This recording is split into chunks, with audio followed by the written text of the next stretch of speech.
If you've ever found yourself a little horrified by the God of the Old Testament, confused by how he tallies with the New Testament, you wouldn't be the first.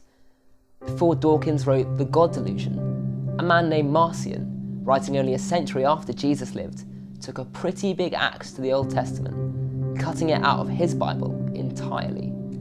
This marked the beginning of a debate that has gone on ever since, surrounding the Old and New Testament divide. What can we say about this? Is there any consistency in the God of the Bible? Imagine the Bible to be a play. The God of the Bible has two main acts. The largest and first act is called the Old Testament, containing 39 books about the history of God's interactions with a people called Israel. Extending the analogy, these books are divided into three main scenes: the law of Israel, the rulers of Israel, and the prophecies of Israel. The first scene sets the entire story by introducing the key relationship between God and man. To do this, it focuses on the law and boundaries, the thing that define Israel's unique relationship with God. The second scene then develops the tension in the relationship. It explores how this people manage to live under these boundaries with their varying leaders. The last scene is a commentary by God, a kind of God's eye view on Israel's failings told through the mouth of the prophets.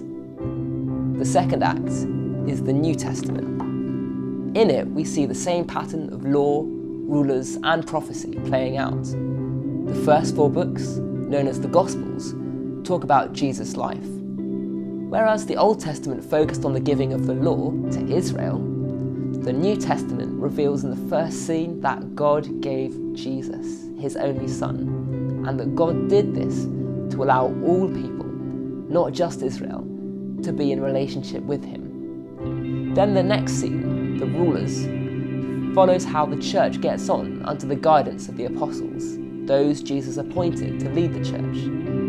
The book called Acts is a history of the first 30 years of the church, and then after that book, the letters from Romans to Jude are snapshots of the advice and leadership of these apostles to Christians in their different contexts.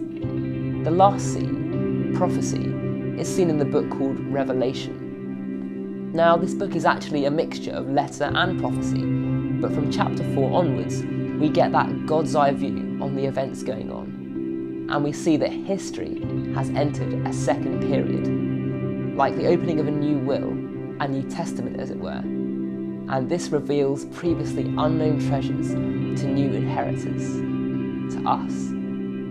It is from this symmetry that Christians divide the Bible into two portions, the Old and New, to mark this turning point in the story.